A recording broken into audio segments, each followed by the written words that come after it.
जैसे आप स्टूडेंट है, पढ़ने वाले हैं, खड़े होके पढ़िए, यही तपस्या है। मत बैठिए। अब ठंडक शुरू हो गई, अब आप क्या करेंगे? रजाई में उसके पढ़ना चाहेंगे। रजाई में पढ़ाई होती है, मोजा, जूता, पैंट, शर्ट, कैप लगा के खड़े होके पढ़िए। वो जो डाइस आती है जो क्लासों में रखी होती है वो बनवा लीजिए 1,500-2 हजार रुपए का, खड़े होके पढ़िए।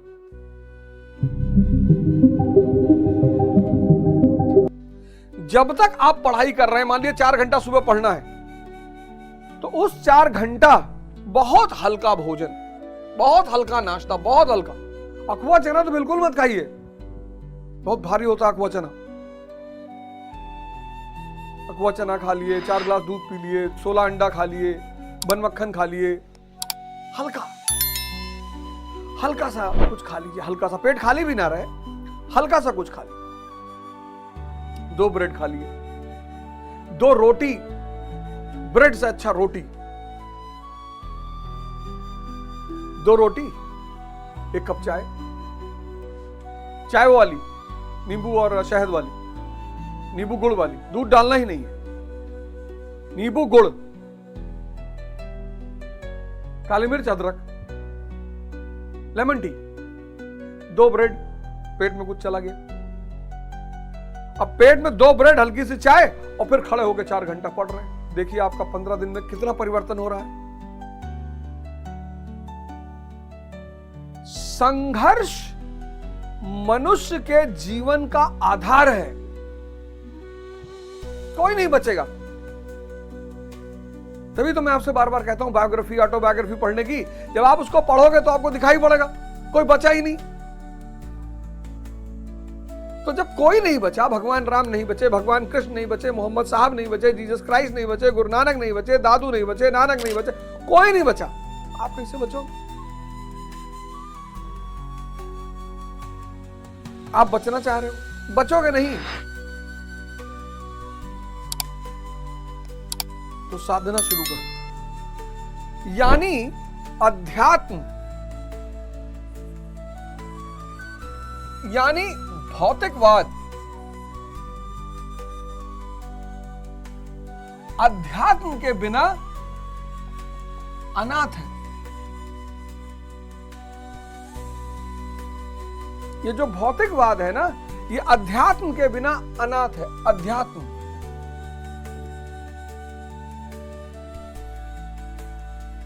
भौतिकवाद जो है ये अध्यात्म के बिना अनाथ है। आपको कुछ छोड़ना नहीं है।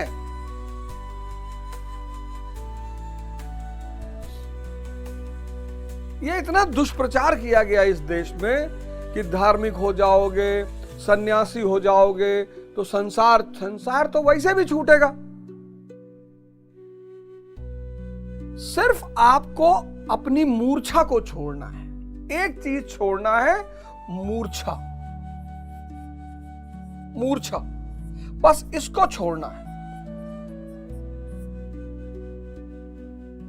मर्सिडीज में बैठिए, एकदम बैठिए, रोल्स रॉयस में बैठिए, हवाई जहाज खरीदिए, डॉक्टर बनिए, इंजीनियर बनिए, आईएएस बनिए, नेता बनिए, पर ध्यानी, मूर्छित नहीं, ध्यानी। और यही माया आपकी सेविका बन जाएगी। इसी माया से जो आप परेशान हो ना, जो आज आपको नचाए हुए है, कि जिनके पास नहीं है परेशान है, समझ में आता है, जिनके पास है वो आप ध्यान साधना करिए, तो आप भगवान विष्णु का वर्ण तो करिए, अपनी अंदर की चेतना को जगाइए। ये जो माया है ना, लक्ष्मी जी है, ये भगवान विष्णु की सेविका है, पत्नी है।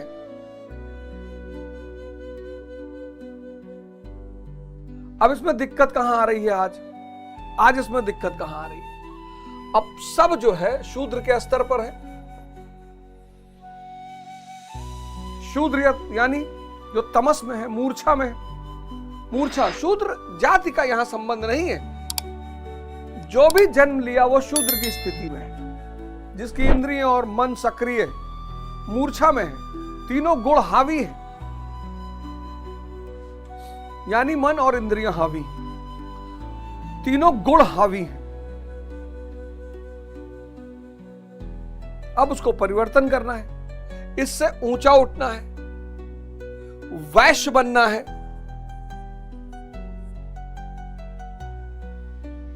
वैश्य कौन है? जो गोपालक बन जाए। इसको संगत ढूंढनी होगी।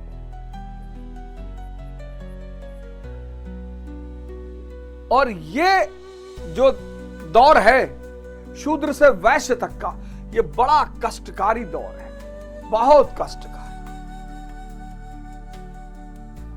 बहुत कष्टकारी।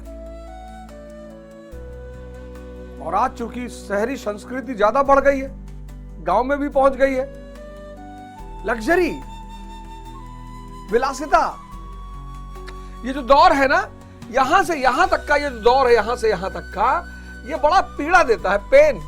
ये दौर बड़ा पीड़ा वाला दौर है, पेन है, क्योंकि पीड़ा के बिना परिवर्तन होगा ही नहीं। परिवर्तन का सिर्फ एक आधार है, पीड़ा। ये आपको लेना पड़ेगा, देना पड़ेगा अपने आप को, और कोई रास्ता ही नहीं है ही नहीं। ताप, टेम्परेचर, तपस्या, मैं सबका बढ़ गया, मेरे पापा एसएचओ हैं, मेरे पापा इंजीनियर हैं, मेरे पापा डॉक्टर हैं, मैं विधायक का बेटा हूं, तो सेवा कर ही नहीं पाओगे। क्योंकि सेवा का फंडा क्या है? आपके मैं को मारता है वो। इसीलिए इस देश में आश्रम बनाए गए थे, ट्रेन करने के लिए, कि वहां जाओ, 21 दिन रहो, 30 दिन रहो, ट्रेन हो जाओ, फिर आओ साधना करो। एक बार आदत पड़ गई फिर तो कोई बात नहीं, आप साधना करो। आप में से बहुत सारे लोग इस बात की ट्राई कर रहे हो कि मैं बदल जाऊं, मैं बदल जाऊं, मैं बदल जाऊं, पर आप बदल नहीं पा रहे हो। बदलने के बजाय और उलझते चले जा रहे हो।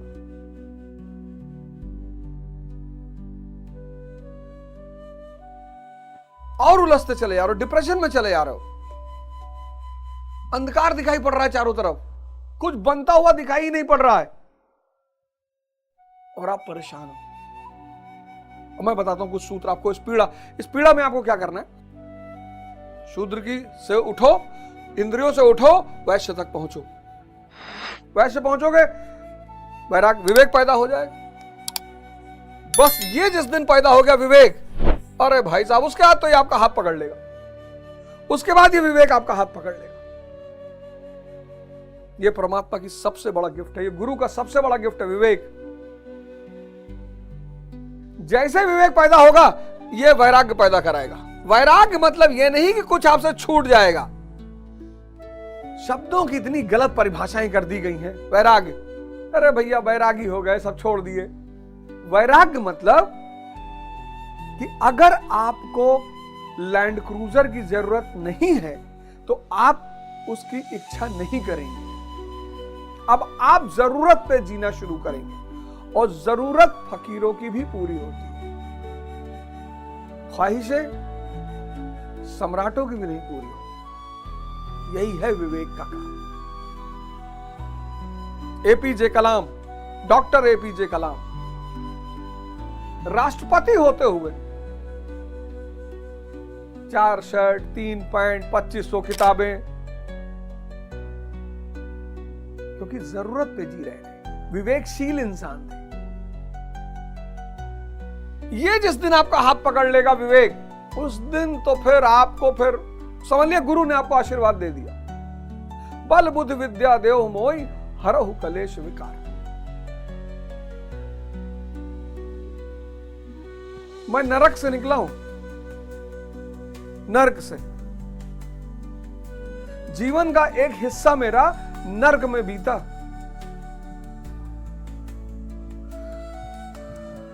गुरु ने निकाल लिया बाहर।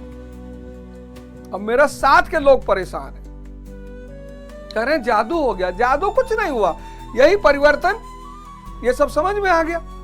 विवेक ने हाथ पकड़ लिया। इस सिगरेट में प्रोटीन है क्या? नहीं यार, तब काहे पी रहे हो? एक फायदा गिनाओ सिगरेट का।